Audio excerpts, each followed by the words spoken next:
Hello, cooking enthusiasts. This week's video is finally another frozen dessert recipe. This time, a pumpkin and spice sorbet.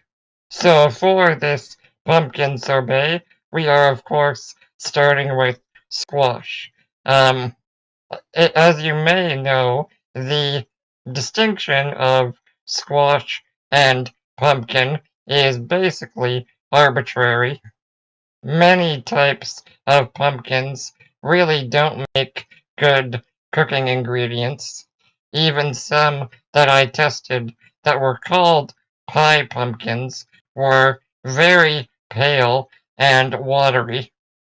I actually think a kabocha squash, which is also sometimes called a Japanese pumpkin, would actually be the ideal ingredient, but instead I am using butternut squash in this footage. So we started by taking the squash and brushing it down with a mixture of oil and baking spices. This is, of course, my custom mixture of baking spices, which you can take a look at in last week's video. You could, of course, use your own custom blend or a store-bought version of pumpkin spice. And these squash pieces were roasted at a relatively high temperature, 220 Celsius, which is close to 450 Fahrenheit. You could bring that down slightly to 420 Fahrenheit if you wanted a little less caramelization on your pumpkin or squash.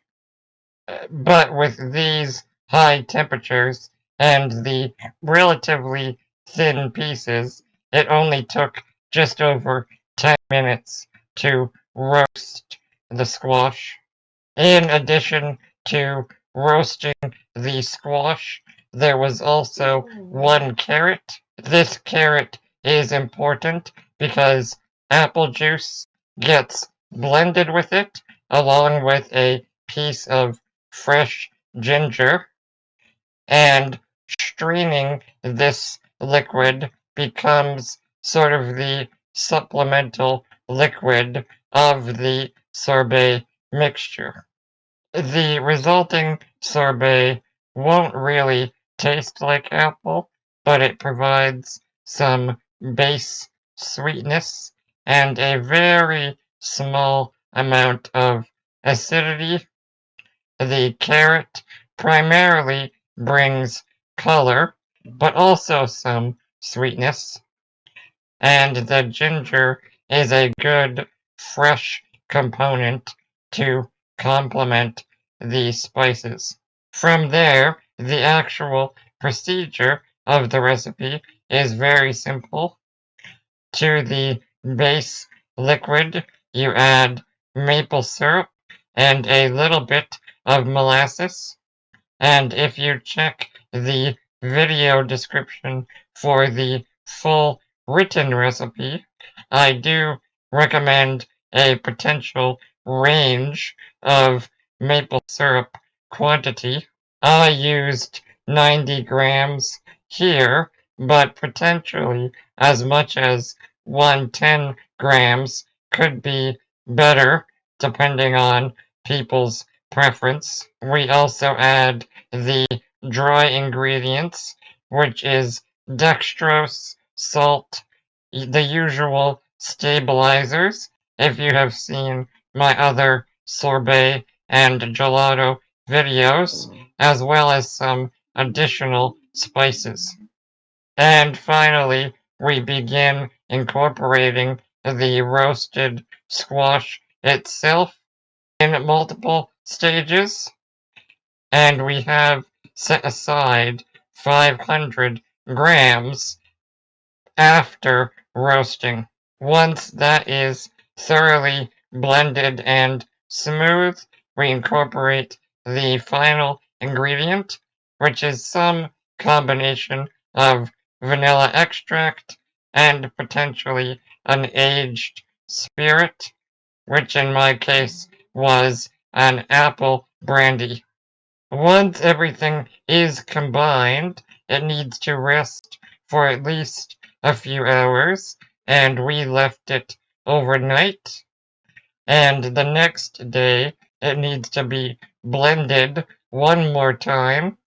It then needs to be rested in the freezer, much shorter than my other gelato or sorbet recipes because it is so thick because of the starch. And after the freezer resting, it gets churned in an ice cream machine like all of my other recipes. Again, this one churns very quickly because it is so starchy.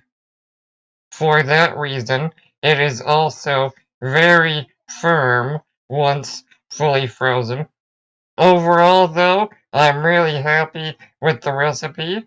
Obviously, that pumpkin slash squash flavor is really at the forefront, followed by the spices and the sweetness. And some of those parameters are easy to adjust slightly. I think this is an excellent frozen dessert for the holidays.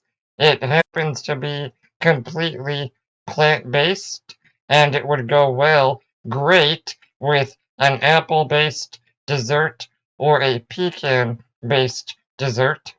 If you have any questions about this recipe, please let me know in the comments. You can also check out my cookbook, Gelato Obsession, for more frozen dessert recipes.